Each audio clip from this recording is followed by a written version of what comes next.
আগতে আমি প্ৰমাণ কৰিছিলোঁ প্ৰমাণ কৰা যে ত্ৰিভুজৰ এটা বহীকোণৰ মাপ ইয়াৰ দূৰৱৰ্তী অন্তস্থ কোণ দুটাৰ সমষ্টিৰ সমান তাৰ প্ৰমাণটো এনেকুৱা আছিল। আজি আমি আন এটা প্ৰমাণ কৰিম। প্ৰমাণ কৰা যে ত্ৰিভুজৰ কোণ তিনিটাৰ সমষ্টি 180 ডিগ্ৰী। আমি এটা ত্ৰিভুজ আঁকি ল'ম।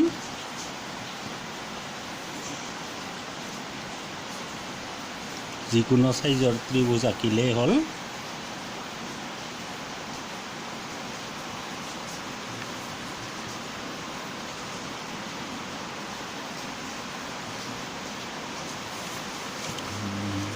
নাম দিম ABC।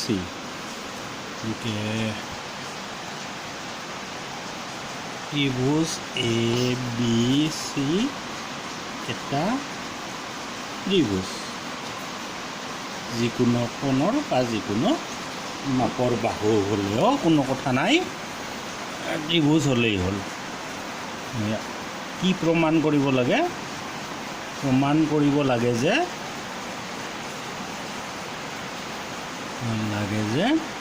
কোণ তিনিটাৰ সমষ্টি। কোণ তিনিটা হ'ল আমাৰ এইটো এ কোণ, এই কোণটোক লিখিম আমি BAC কোণ, বি কোণ মানে ABC কোণ, ABC কোণ, আৰু এইটো হ'ল চি কোণ মানে ACB কোণ। ACB কোণ ইজ ইকুৱেল টু 180 ডিগ্ৰী।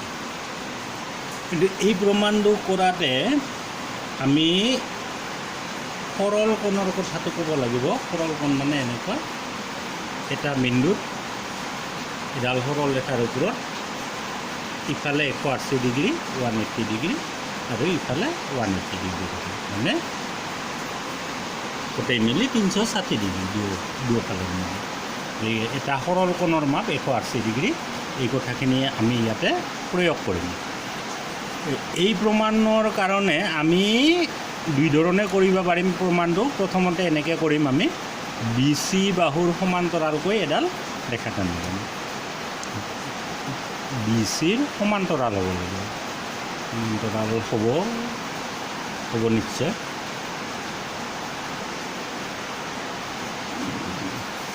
BCৰ সমান্তৰালকৈ এডাল আমি XY ৰেখা নামটো দিয়া হ'ব নেকি? CD লিখিলে কি XY নালাগে, DE লিখিলে ভাল হ'ব। DE কাৰ সমান্তৰাল? BCৰ সমান্তৰালকৈ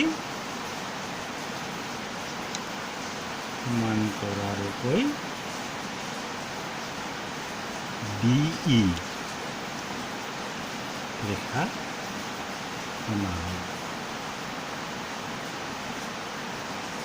BCৰ সমান্তৰালকৈ DE টানি লওঁ। এতিয়া BC সমান্তৰাল DE আৰু আমি যিকোনো এডাল ছেদক ল'লে হ'ল, এডাল ল'লে হ'ব AB ছেদক। এডাল ছেদক হ'লে এডাল বাহুৰ কথা নাহে ইয়াত, গতিকে এডাল আৰু এডাল সমান্তৰাল। এডাল যদি ছেদক হয় তেতিয়াহ'লে আমি এইটো কোণ আৰু এইটো কোণ ল'ম।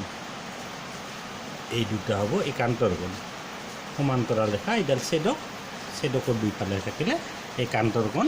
গতিকে একান্তৰ কোণ এইটোৰ নাম হ'ব আমাৰ ABC।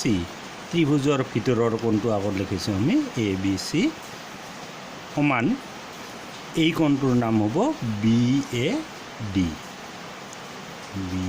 একান্তৰ কোণবিলাক সমান, এইটো হ'ল একান্তৰ, সেইকাৰণে সমান।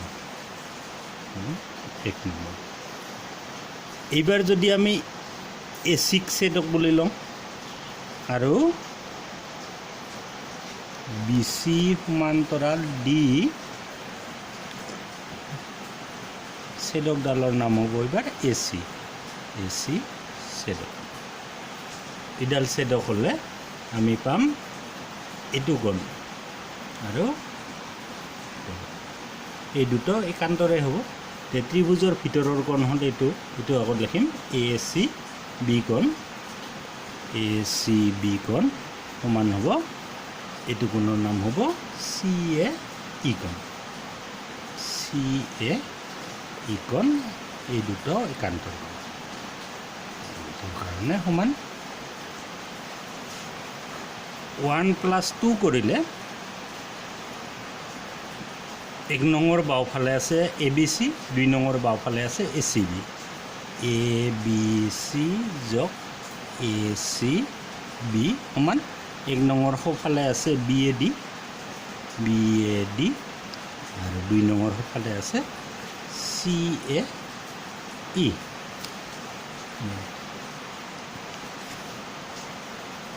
ABC যোগ ACB আমাৰ এই বাওঁফালে ABC আৰু ACB মিলিছে। যদি BAC যোগ কৰি দিওঁ ইফালে BAC, ইফালে যোগ কৰিলে ইফালেও যোগ কৰিব লাগিব BAC যোগ এই দুটাটো আছে PAD প্লাছ CAE। কি কৰা হ'ল দুয়োফালে BAC যোগ কৰা হ'ল, BAC যোগ কৰা হ'ল।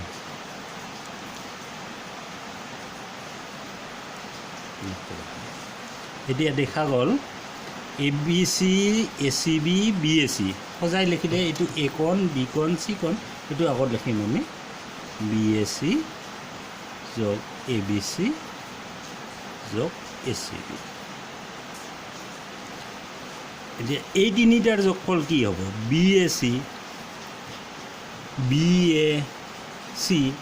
এইটো যোগ BAD এইটো কোণ আৰু CAE হ'ল এইটো কোণ। এই গোটেই কোণটো এইটো এটা সৰল কোণ DAE হ'ব ইয়াৰ নাম DAE। ই এটা সৰল কোণ হ'ব। গতিকে সৰল কোণৰ মাপ হ'ল 180 ডিগ্ৰী। সেইকাৰণে এই কোণ তিনিটাৰ যোগফল 180 ডিগ্ৰী, যিহেতু DAE এটা সৰল কোণ।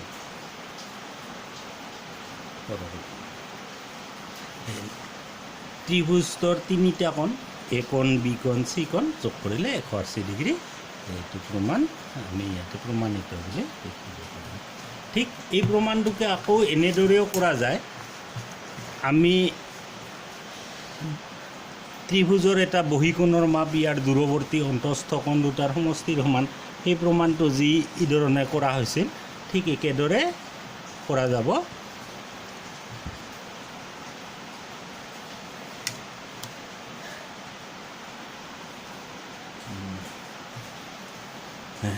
প্ৰমাণ কৰা যে ত্ৰিভুজৰ কোণ তিনিটাৰ সমষ্টি 2 সমকোণ। আমি নাম দিম ABC। ত্ৰিভুজ ABC এটা ত্ৰিভুজ প্ৰমাণ কৰিব লাগে।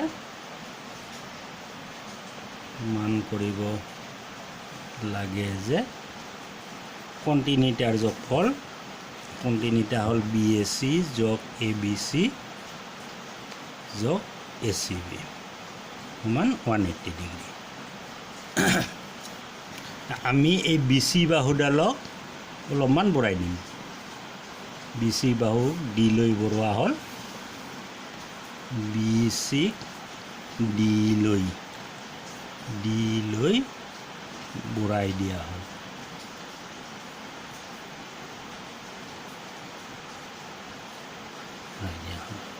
আৰু ABৰ সমান্তৰালকৈ এডাল ৰেখা টানি দিম E আৰু ABৰ সমান্তৰালকৈ CE টনা হ'ল ইডাল আৰু ইডাল সমান্তৰাল এতিয়া AB সমান্তৰাল CE AC ছেদক বুলি লওঁ আমি আৰু AC ছেদক ঠিক আগৰ প্ৰমাণটোৰ দৰে ছেদক ছেদক হ'লে এইটো কোণ আৰু এইটো কোণ সমান হ'ব একান্তৰ কোণ হ'ব BAC আৰু ACE BAC কোণটো হ'ব ACE হ'ব একান্তৰ আৰু AB সমান্তৰাল CE বা BD ছেদক BD ছেদক হ'লে ইডাল বাহু চাব নালাগিব ইডাল আৰু ইডাল সমান্তৰাল ইডাল ছেদক হ'লে এই কোণটো হ'ব এই কোণটো এটোৰ নাম হ'ব ABC কোণ ABC কোণটো হ'ব ECD কোণ EC এইটো হ'ব অনুৰূপ কোণ এইটো 1 নম্বৰ এইটো যদি 2 নম্বৰ দিয়া হয় 1 আৰু 2 ঠিক আগৰ দৰেই যোগ কৰি দিছোঁ BAC যোগ ABC বাওঁফালৰখিনি বাওঁফালে যোগ সোঁফালে হ'ব ACE যোগ ECD BAC যোগ ABC এই দুটা যোগ কৰিলে ACE আৰু ECD যোগ কৰিলে হয় ACD কোণ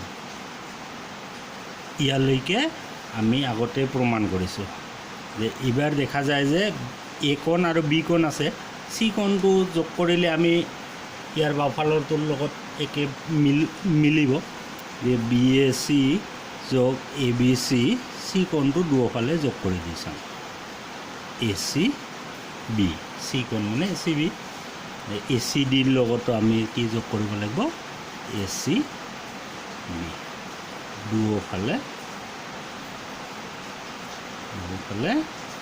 ACB যোগ কৰা